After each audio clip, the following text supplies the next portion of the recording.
We'll see a determined 16-year-old fulfill his dream of becoming a martial artist, even though he suffers from cerebral palsy. All this and more when That's Incredible continues.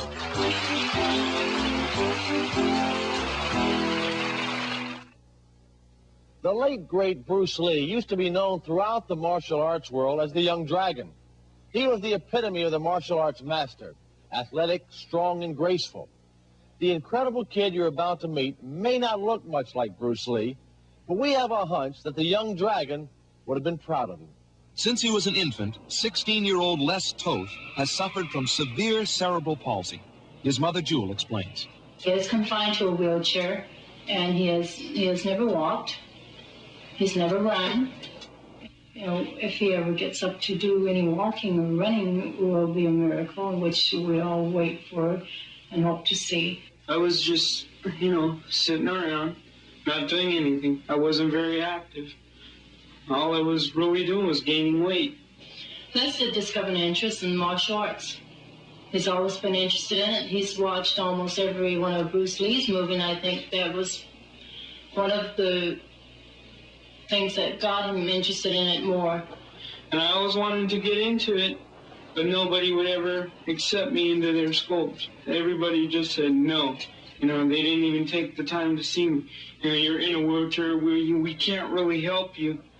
Though he had already tried dozens of karate and kung fu schools, Les did not give up in his attempt to study the martial arts. He finally met success at a ninja studio in North Hollywood, California. It's run by Koga Ninja Master Frank Dux. When Les first came in, and I looked at him, he was in worse condition than what he had even described on the phone. However, I looked at it as maybe more of a challenge. I don't know. It didn't matter to me, is what I'm trying to say. But when I got in there, he said, get in line. Treat him as an equal. And that's when I think the reasons why Les progressed as much is because he's not used to being treated as an equal. And he needs his pride, just like anybody else. Since I've been on the training program, I feel a lot better, stronger. I'm teaching Les how to use his whole body as a weapon, and his chair, and outside weapons. Les was considerably overweight when I first met him. He weighed approximately 250 pounds, maybe even more, which is a great deal considering he only stands 5'3" when you get him standing up. We've knocked him down, I believe, to about 200, maybe even a little less. But a lot of that now is muscle, and muscle weighs considerably more than fat. For an exercise, Les's legs, I use an ancient technique called Chirkot.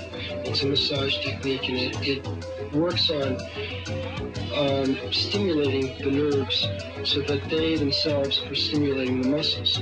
I also just work his legs and just work him mentally over his hump or his handicap. The first night that Les and I met Frank Dux, he had told Les, by looking at his legs and having Les lift it to see the flexibility in it, and told Les that he would get him up walking. He didn't believe me. His mother certainly did not believe me, but I believed. Les's determination and training eventually earned him his first promotion. Not least, that's 2. Go forward. Les, I'd like to say thank you to you, your own courage, leading the way, maybe a new experience for many people. For this, tonight, I want you to first cue right. It was a wonderful moment for Les, but now with Frank Dux' help, something incredible would happen.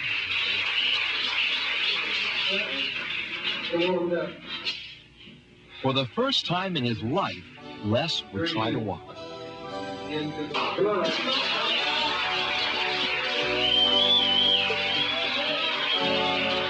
With the strength and stamina he required from 3 months of training, Les had also gained a great deal of courage.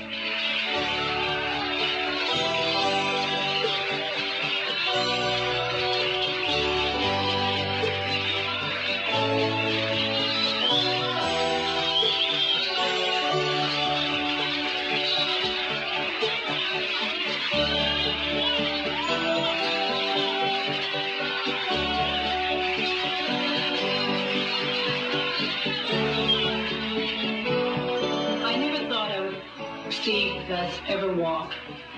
So by seeing them walk, it was the greatest thing for us. Now, there's something to look forward to. And believe me, for Les, it's a whole new life.